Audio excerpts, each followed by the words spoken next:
Os estragos provocados pela chuva na Grande Vitória, o Capixaba sofreu. Ruas viraram rios, a BR-101 teve que ser interditada, muros caíram, esse carro foi engolido pela água. No interior, mais estragos. E é só a chuva passar para eles aparecerem, essa avenida virou uma pista de rally. Seu Jackson, que nem tem carro, tenta fazer a parte dele. Estou fazendo isso aqui pela grande humanidade. E mesmo com previsão de chuva, amanhã o cidadão tem um compromisso com a democracia. As urnas para o segundo turno já estão prontas. 6.000 policiais vão reforçar a segurança no estado. Ao vivo, um promotor de justiça esclarece as principais dúvidas dos eleitores. E no quadro Nutridicas, saiba quais alimentos devem ser evitados por aquelas pessoas que não conseguem fazer a digestão do glúten. A gente volta rapidinho.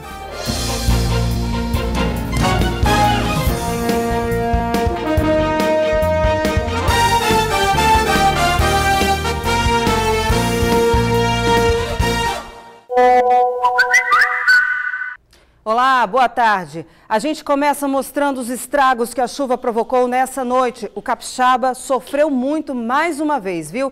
Casas foram invadidas pela água e muita gente perdeu o pouco que tinha. A noite foi longa para Dona Milta. A chuva que caiu nesta sexta-feira não deu trégua e deixou a casa dela debaixo d'água. Essa aqui é a garagem da casa, tudo alagado. Dentro da casa também, vamos mostrar aqui, por favor. Dentro da casa, olha esse quarto aqui, com os móveis todos para o alto. Quase que perde tudo aqui. Dona Milta, como é que ficou desse jeito? Já tem muitos dias que a gente está na prefeitura pedindo socorro, socorro, socorro, para poder dar um jeito nessa rede de esgoto que passa embaixo das nossas casas. E ninguém faz nada. A prefeitura vem, diz para fazer a obra na rua, desentupir. Mas ninguém faz nada. E toda a água que cai, o esgoto aqui sobe, volta tudo para casa das pessoas. Volta e está nessa situação que vocês estão vendo aqui. Dentro da residência deu para salvar pouca coisa. A água desceu muito rápido, foi uma corrida contra o tempo. Meus móveis estão todos no alto, como você está vendo. Algumas coisas eu já perdi. Minha casa está toda alagada, a cozinha está tudo cheio de água.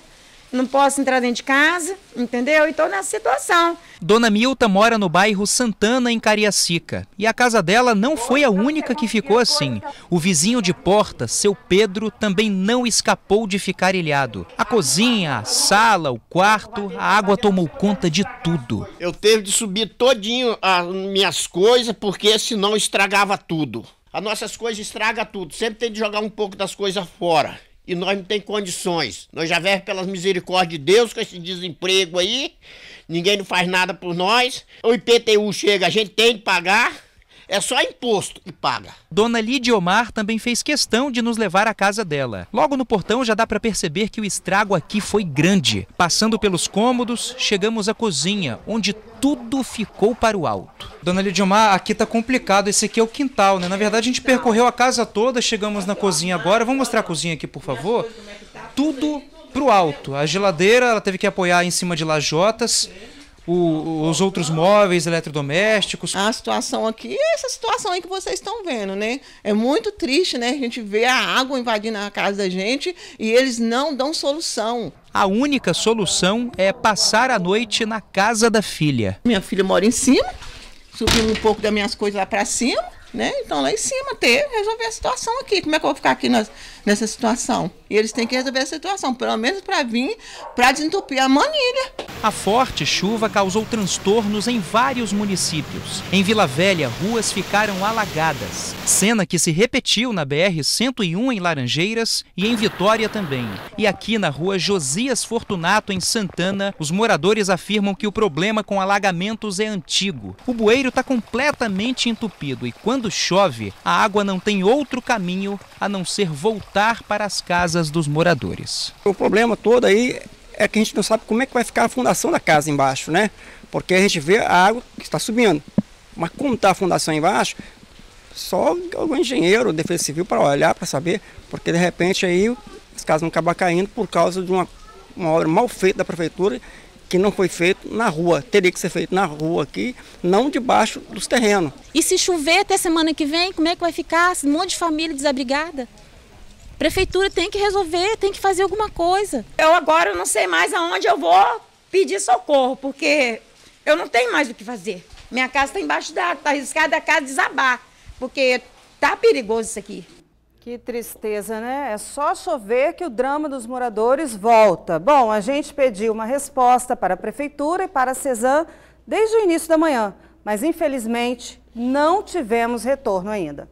E ainda em Cariacica, muros desabaram, houve deslizamento de terra e 2 famílias tiveram que deixar as casas.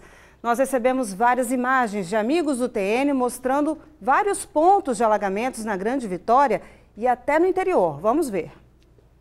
Em Porto de Santana, Cariacica, o muro do SESI, perto do mirante da cidade, desabou. Na madrugada, moradores tentavam limpar a sujeira. No mesmo bairro, esse carro ficou com a água nos pneus e a família precisou sair rapidamente. No bairro Vale Esperança, um amigo do TN registrou a dificuldade dos motoristas na avenida principal. A via parecia uma lagoa. Ainda em Cariacica, 2 residências foram interditadas por causa de deslizamentos e as famílias tiveram que ir para casas de parentes. Na BR-262, em Jardim América, a rodovia também virou um rio. Em Vila Velha, no bairro Cobilândia, esse carro foi arrastado pela água e caiu em um buraco. Repare que apenas o teto ficou à vista. No bairro Boa Vista, a rua virou um rio. A água chega a atingir a calçada. Quando um veículo passava, chegou a formar ondas. Hoje pela manhã, em Paú, as ruas permaneciam alagadas. Até o ônibus teve dificuldades para passar. Na Serra, em Castelândia, esse motociclista passou aperto. Com muita dificuldade, ele precisou empurrar a moto na rua tomada pela água. Repare que esse ônibus esperou o motociclista atravessar para não prejudicá-lo ainda mais. Em Vitória, na Avenida Jerônimo Monteiro, esse motociclista caiu devido à chuva. Na Praia do Canto, as ruas também foram tomadas pela água, assim como na Avenida Leitão da Silva, que virou um rio. Em Viana, no bairro Areinha, parte do muro dessa residência caiu. O interior também sofreu com a forte chuva. Olha só como ficou a avenida principal de São Gabriel da Palha, noroeste do estado. A rua foi tomada pela água e as calçadas ficaram encobertas.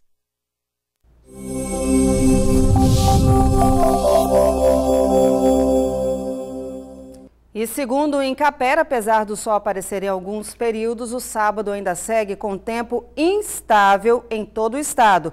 Em alguns pontos, a chuva pode ocorrer em forma de pancadas, acompanhadas de trovoadas e rajadas de vento. Amanhã, a previsão também é de chuva em alguns momentos e o vento sopra de moderada a forte intensidade. E é só a chuva passar para eles aparecerem. Em Cariacica, uma avenida virou uma pista de rally.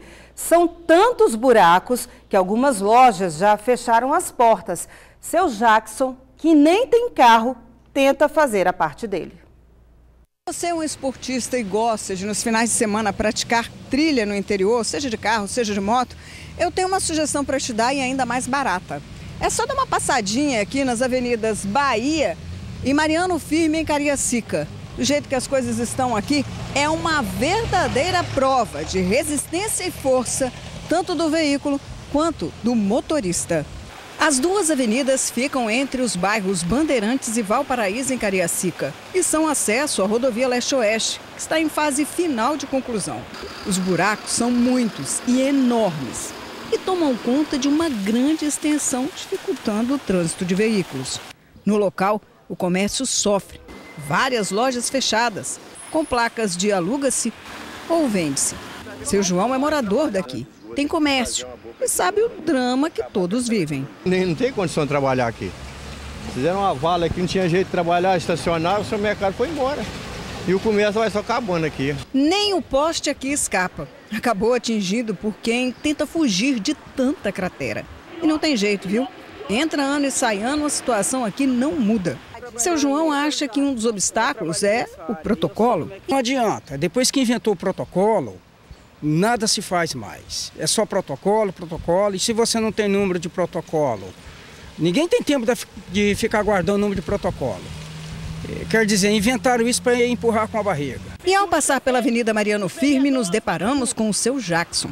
O pedreiro de 64 anos, indignado com a situação, resolveu se mexer e colocar a mão na massa.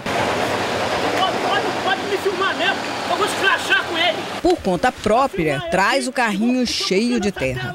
Ele está fazendo o trabalho de tapa-buraco sozinho. Na semana passada, no sábado, ele fez a mesma coisa. Sábado passado eu joguei de novo, então tá cedendo. Pode quê? Eles têm que dar um jeito nisso aqui. Revoltado com a falta de iniciativa do poder público, ele reclama que foi ameaçado de processo se usar material como concreto para tapar os buracos. É que na mesma rua, um pouco mais à frente, tem uma fábrica de concreto a quem ele foi pedir ajuda. Eu fui lá pegar, falei assim, vocês me dão aí uns carrinhos de borra de concreto? Eles falaram assim, não vou ceder os borra de concreto para você, é porque a prefeitura falou para nós aqui, se nós apanhasse, tapasse os buracos aí, nós ia se prejudicar. Sozinho e ganhando o apoio de quem passa, lá vai seu Jackson, fazendo o que ele acha que é correto. E não pense que ele faz isso em causa própria não, viu? O curioso é que o pedreiro não tem carro, anda a pé. A atitude dele é tão somente para ajudar. Eu não tenho carro, eu tenho uma bicicleta quebrada, ando pela rua, tô fazendo isso aqui pela grande humanidade. Isso que é exemplo, hein? Parabéns, viu, seu Jackson? Infelizmente, os moradores vão ficar sem resposta mais uma vez. A gente pediu um retorno para a prefeitura no início da manhã, mas até agora não tivemos resposta.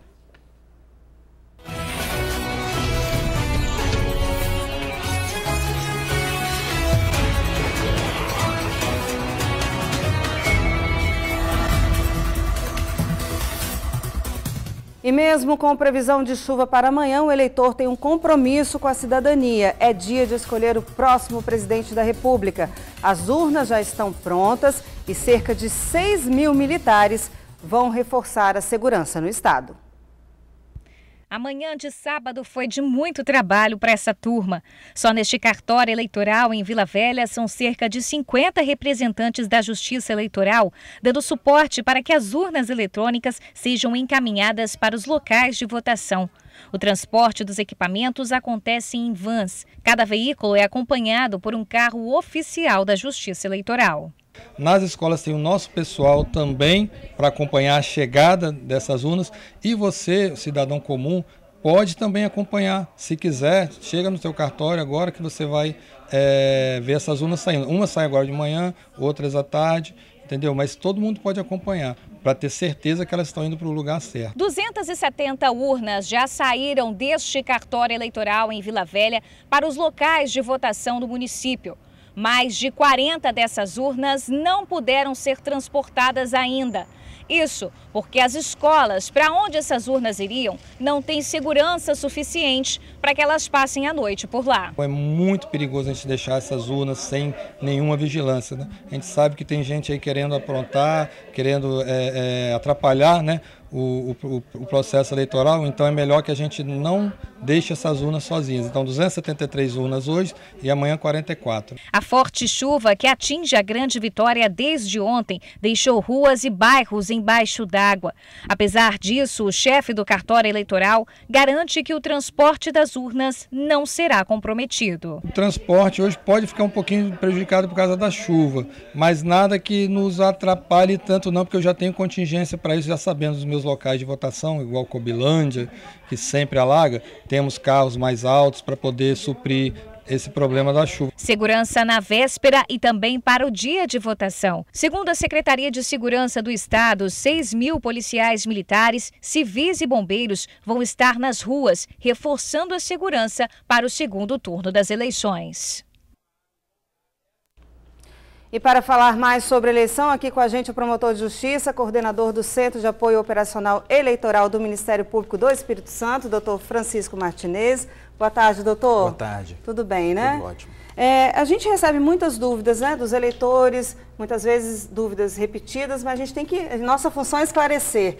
Eu recebi uma pergunta de um telespectador que disse: eu não votei no primeiro turno, eu posso votar agora? Perfeitamente. Quem não votou no primeiro turno pode votar no segundo turno sem qualquer problema. Quem não votou no primeiro turno pode justificar até 60 dias depois da data do primeiro turno, e quem tiver problema agora no segundo turno também pode justificar até 60 dias. Pode justificar, inclusive, no próprio dia das eleições. É só levar o documento, exatamente, né, e votar normalmente. Votar normalmente. Documento com foto. Com foto, e importante lembrar. O pessoal, outra dúvida, posso votar com a camisa estampada a foto do candidato ou boné? Pode. O eleitor tem liberdade de expressão, então o TSE já decidiu e pacificou essa questão das camisas, bonés, adesivos. O eleitor pode se manifestar de forma individual e silenciosa, ou seja, é um dia de reflexão, um dia de paz, um dia de calma, que o eleitor vai exercer a sua cidadania tranquilamente, de forma individual e silenciosa. O que configura então a boca de urna? Eu posso de forma individual com a camisa, agora se eu tiver com mais pessoas fazendo alguma manifestação, não pode. A legislação eleitoral ela tem o cuidado de evitar manifestações coletivas no dia das eleições. Ela proíbe a propaganda eleitoral no dia das eleições, ou seja, qualquer tipo de propaganda eleitoral, qualquer forma de tentar convencer uma pessoa a votar em determinado candidato é tido como proibido, inclusive considerado crime no dia das eleições. Então, há uma preocupação que a manifestação do eleitor, que tem plena liberdade, é cidadão, é a estrela do momento, né, das eleições, ele é o grande destinatário desse momento, que ele possa se manifestar de forma individual, silenciosa. Manifestações coletivas são tidas e podem ser caracterizadas como propaganda irregular. Um outro detalhe, posso filmar meu voto, fotografar? Não. De jeito nenhum. É crime, inclusive. É crime de violação do sigilo do voto. Existe uma norma específica que diz com todas as letras que não pode entrar na cabine de votação com celular, fotografia, filmadora, de modo a violar o sigilo do voto. O sigilo do voto é muito importante e até a cláusula pétrea prevista na nossa Constituição. Ou seja, é uma forma de você garantir que o eleitor não sofra pressões, não dê recibo do voto que ele está dando. Ou seja, é muito importante garantir o sigilo do voto. Então, não pode tirar foto, não pode filmar, muito menos postar em redes sociais, porque isso também pode ser caracterizado como propaganda eleitoral. Nós vimos no primeiro turno vários episódios similares, né? As pessoas diziam que votaram, filmaram.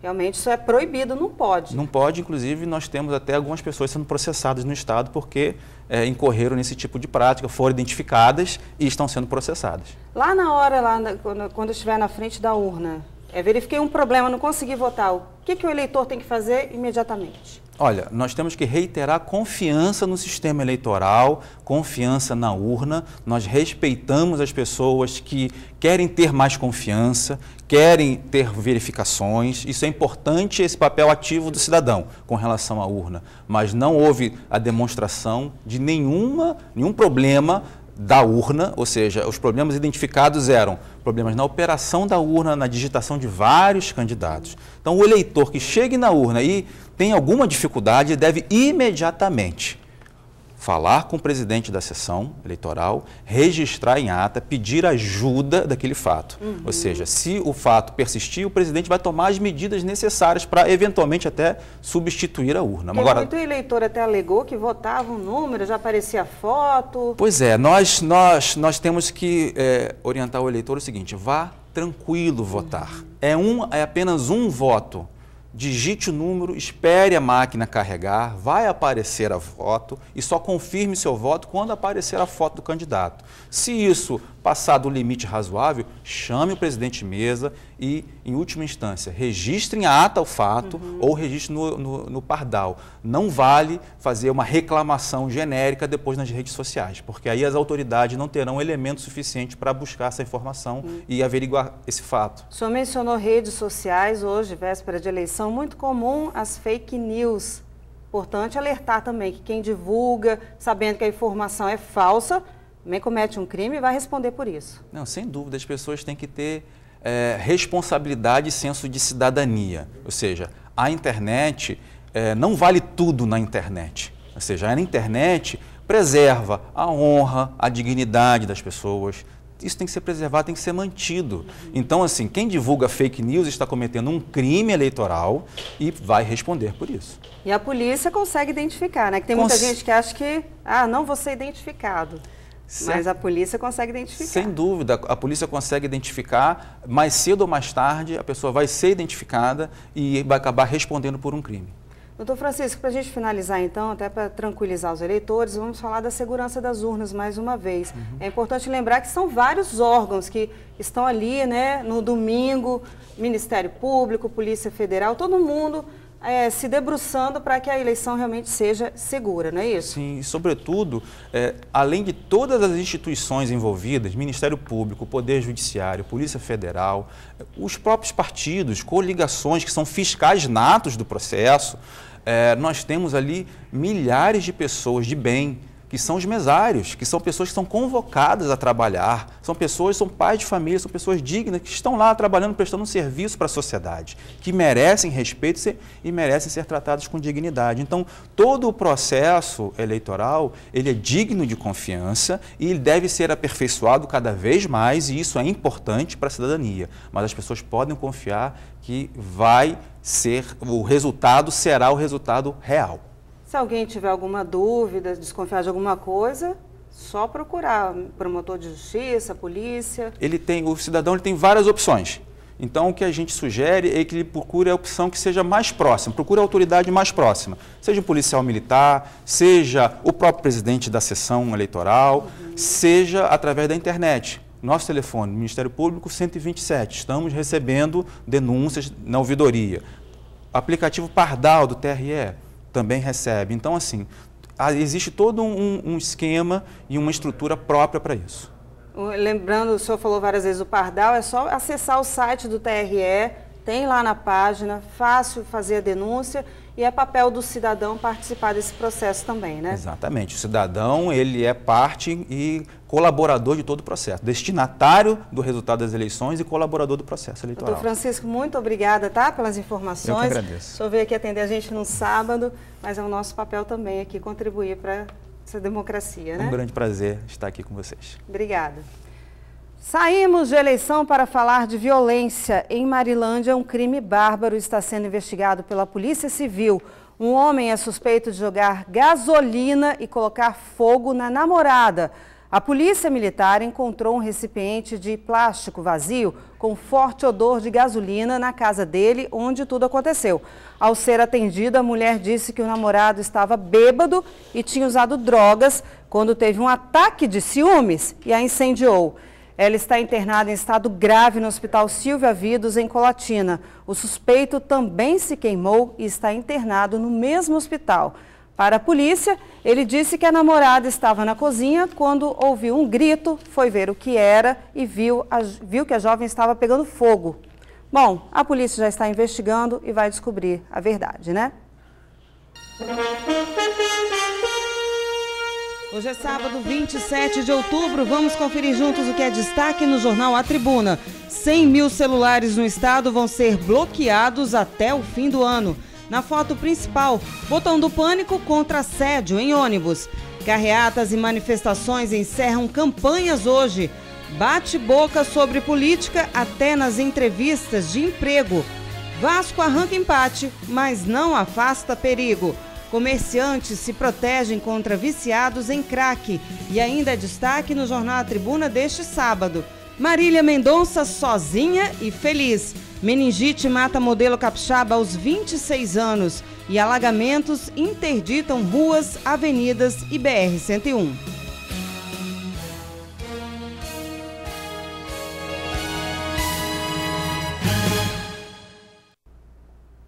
A seguir, o quadro Nutridicas fala daquelas pessoas que não conseguem fazer a digestão do glúten. Você vai aprender o que deve ser evitado. A gente volta rapidinho. Estamos de volta e vamos com o quadro Nutridicas. Roda aí.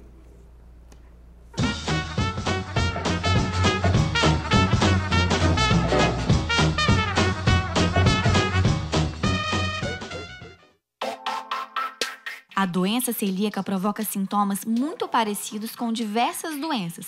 Por isso, muitas vezes não é diagnosticada facilmente. Eu tinha muitas dores de estômago e cada vez que eu ia ao médico com alguma infecção, a gente tentava encontrar uma causa diferente. Então eu já tinha feito tratamento para dor na garganta, para até úlcera, eles acharam que eu tinha, mas deu negativo. Já tinha feito tratamento para refluxo. Então a gente foi buscando várias soluções e nunca encontrava. A doença celíaca é quando a pessoa ela não consegue fazer a digestão do glúten. O glúten é uma proteína presente no trigo, né, na cevada e também no centeio, e que quando o intestino não consegue fazer a digestão e a absorção dessa substância, ele causa uma inflamação no organismo. E aí a pessoa acaba desenvolvendo vários sintomas. Depois do diagnóstico, muitas coisas começaram a mudar. Eu saí do consultório rindo quando eu descobri, porque aí eu realmente descobri qual era a origem da dor que eu sentia, então eu não precisava mais me preocupar com isso. E o que mudou foi vigilância constante, né? Eu tenho que ficar sempre alerta com o que eu vou comer, principalmente fora de casa. Eu procuro comer o mais natural possível, evitar ao máximo industrializados, mas a minha alimentação ela é basicamente fruta, verdura, carne. Com certeza você conhece alguém que é celíaco ou que pelo menos já possa ter ouvido falar sobre o assunto. Mas será que aumentou a quantidade de pessoas com a doença ou o diagnóstico ficou mais preciso? A incidência da doença na população continua no mesmo nível, né? Cerca de 1% da população é acometida com a doença celíaca. O que aconteceu é que está muito mais fácil fazer o diagnóstico, né? Está muito mais acessível. Então hoje a gente consegue perceber o número de pessoas com um diagnóstico concreto maior, mas o número de pacientes doentes continua no mesmo nível. Para descobrir o diagnóstico correto, é necessário fazer exames e ficar atento também à alimentação. O diagnóstico quem vai fazer é o médico, né? Principalmente o médico gastroenterologista. De cara, o paciente celíaco tem que evitar o glúten, né? Para te ajudar a entender se você pode ter ou não a doença celíaca, a Gabi fez uma lista com os sintomas mais comuns. Caso você responda sim para a maioria deles, é preciso procurar um especialista. O sintoma da doença celíaca ele é muito parecido com outras doenças. Então a pessoa pode até acabar ficando um pouco confusa, mas pode levar a diarreia, pode levar a constipação, irritação de pele, então surgir umas manchas avermelhadas na pele, formação de coriza, né, nariz fica muito escorrendo, aquela sensação de alergia que não melhora, né, aquela alergia crônica. Então a doença celíaca acaba interferindo diretamente no sistema imunológico do indivíduo. Como o glúten é uma proteína que está presente em diversos alimentos, a Marília preparou uma receita super fácil para você ver que é possível sim comer bem mesmo sendo celíaco. Então vamos para a receita. Para o bolo você vai precisar de 3 ovos, 1 colher de sopa de óleo de coco, 1 xícara de cacau em pó, 1 xícara de açúcar, 2 xícaras de farinha de coco, 1 colher de fermento e 1 copo de leite morno. O primeiro passo é untar a forma com óleo de coco e em seguida enfarinhar com a farinha de coco. Agora nós vamos juntar todos os ingredientes, os ovos, o açúcar, o cacau, a farinha de coco e temos que derreter o óleo no micro-ondas, porque ele precisa estar bem quentinho. Coloca o fermento e o leite também quente. Agora é só misturar tudo até ficar homogêneo. Em seguida, nós vamos colocar toda essa mistura na forma e levar ao forno por, em média, 30 minutos. Agora nós vamos desenformar o bolo e fazer uma cobertura, que é super fácil, é só chocolate derretido. Para decorar, lascas de amêndoas. Para finalizar, vamos às dicas de quem já convive com isso há muito tempo. E olha, dá sim para conviver com a doença. Minha dica é, tente se alimentar da forma mais natural possível. E uma coisa que eu sempre faço, eu não deixo de ir aos lugares por não poder comer a coisa que tá lá. Então, assim, você não precisa mudar a sua vida no sentido de, todos vão na pizzaria, eu não vou. Eu vou, porque nesses casos o importante é a companhia. Então, você não precisa mudar a sua vida. É só você mudar a forma como você enxerga a comida mesmo.